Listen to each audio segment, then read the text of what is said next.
UP TET का जो exam हुआ है उसका जो हिंदी का भाग था पेपर सेकंड में, उसका संपूर्ण हल हम इस वीडियो में आपको बताएंगे। बारी बारी हमने हर सेक्शन का हल आपको अपने चैनल पर प्रोवाइड किया है। आप चाहें तो हर वीडियो देख सकते हैं। आइए बिना किसी देरी के हम बहुत ही जल्दी इन प्रश्नों के हल को समझने का प्रयास करते हैं। देखिए, विद्यार्थी में कौन सी संधि है? आप में से सभी जानते होंगे कि यह दीर्घ संधि है। विद्या प्लस अर्थी बराबर विद्यार्थी। ठीक है। कानन का पर्यायवाची है, कानन का पर्यायवाची वन है। वाक्य विग्रह का अर्थ है, वाक्य विग्रह यानी विग्रह मतलब अलग अलग करना। तो आप नाम से ही जानते हैं कि वाक्य विग्रह का अर्थ तो वाक्य खंडों को अलग अलग करके उनका संबंध बताना वाक्य विग्रह है, यानी चौथा विकल्प आपका सही था। अगला प्रश्न है, बिनु पग चले सुने बिनु काना, करे बिनु कर्म करे विधि नाना। इन पंक्तियों में प्रयुक्त अलंकार हैं। जिसने भी क्लास 12 तक की हिंदी अच्छे से पढ़ी होगी वो आराम से कर सकता था। विभावना अलंकार यहाँ पर है। अगला प्रश्न दिया गया है कि पंकज में कौन सा समास है? तो पंकज में जो है बहुब्रीहि समास है। क्यों? कि पंख से जन्मा हुआ, अर्थात कीचड़ से जन्मा हुआ तो कमल। ठीक है, इसलिए यहाँ पर एक विशेष अर्थ दे रहा है, तो यहाँ पर क्या होगा? बहुव्रीहि समास होगा। अगला प्रश्न है, अयोगवा कहा जाता है। तो अयोगवा आप जानते हैं कि अनुस्वार और विसर्ग को कहा जाता है। एक ओर अजगरही लखी, एक ओर मिगराए, बिकल बटोही बीच ही, परियो मूर्छा खाए। इन पंक्तियों में प्रयुक्त रस है। तो देखिए, एक ओर अजगरही लखी, एक ओर मिगराए, बिकल बटोही बीच ही, परियो मूर्छा खाए। एक तरफ अजगर है और दूसरी तरफ शेर है, और जो बटोही राहगीर है वो बीच में ही मूर्छा खाकर गिर पड़ता है। तो ऐसी स्थिति, भय वाली स्थिति उत्पन्न हो रही है, अर्थात यहाँ पर क्या होगा? भयानक रस होगा। से विभक्ति निम्न में से किस कारक के लिए प्रयुक्त होती है? तो से विभक्ति जो है वो करण कारक के लिए प्रयुक्त होती है। अगला प्रश्न है, उसने नहाकर भोजन किया। इस वाक्य में नहाकर निम्नांकित में से किस क्रिया का उदाहरण है? संयुक्त क्रिया, पूर्वकालिक क्रिया, प्रेरणार्थक क्रिया या द्विकर्मक क्रिया। तो आप जानते हैं कि पूर्व में ये कार्य हुआ नहाना, और उसके बाद उसने भोजन किया। नहाकर में आपसे क्रिया पूछी गई है, तो पहले उसने नहाया फिर भोजन किया, इसलिए यह क्या है? पूर्वकालिक क्रिया है। अगला प्रश्न है, सूफी संतों की शैली है। तो सूफी संतों की शैली मसनवी है। अगला प्रश्न है, गुड़िया भीतर गुड़िया के रचनाकार कौन है? तो गुड़िया भीतर गुड़िया के रचनाकार मैत्रेयी पुष्पाजी हैं।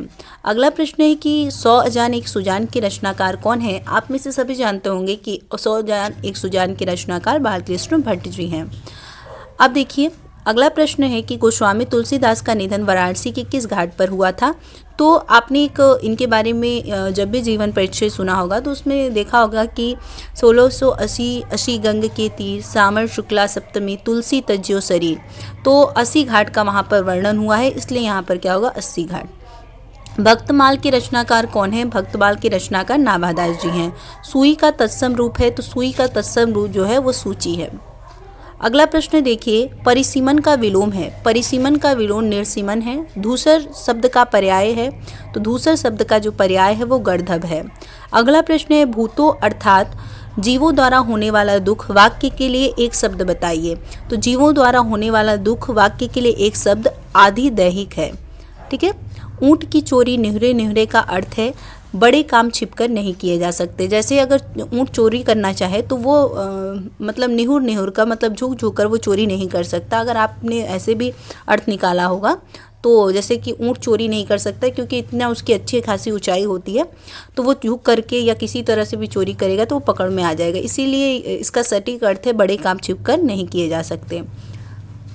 अगला देखिए, आपको गद्यांश पढ़ना था और गद्यांश पर आधारित जो भी प्रश्न थे हम उनके उत्तर बस आपको बता रहे हैं। गद्यांश आप सभी के पास उपलब्ध होंगे। ठीक है।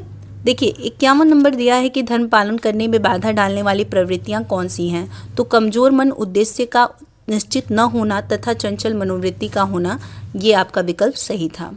अगला प्रश्न है कि संसार के बड़े बड़े लोगों ने सबसे श्रेष्ठ माना है किसको? तो अपने कर्तव्य को माना है। निर्बलता शब्द में उपसर्ग और प्रत्यय का सही विकल्प है, तो पहला आपका सही होगा, निर प्लस बल प्लस ता। कायर की भाववाचक संज्ञा है कायरता। अपना मतलब निकालने वाले के लिए एक उचित शब्द है स्वार्थी। निम्नलिखित में वाचन शिक्षण की विधि नहीं है पूछा है, इसलिए यहाँ पर व्याख्या विधि होगी। अगला प्रश्न है, निम्नलिखित में से अभिवृत्त्यात्मक उद्देश्य है स्व अनुभूत विचारों व भावों को अभिव्यक्त करना।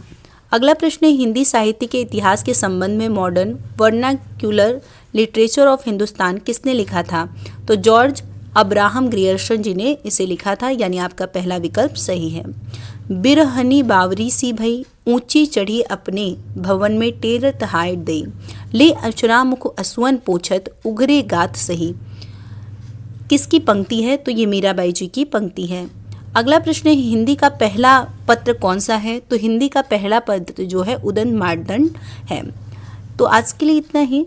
और भी आपके हमारे चैनल पे वीडियो उपलब्ध है अलग अलग सेक्शन के, आप जाएं वहाँ से अपने आंसर की मिला सकते हैं। बिना किसी देरी के आसानी से आप अपने डायरेक्ट उत्तर को प्राप्त कर लीजिए।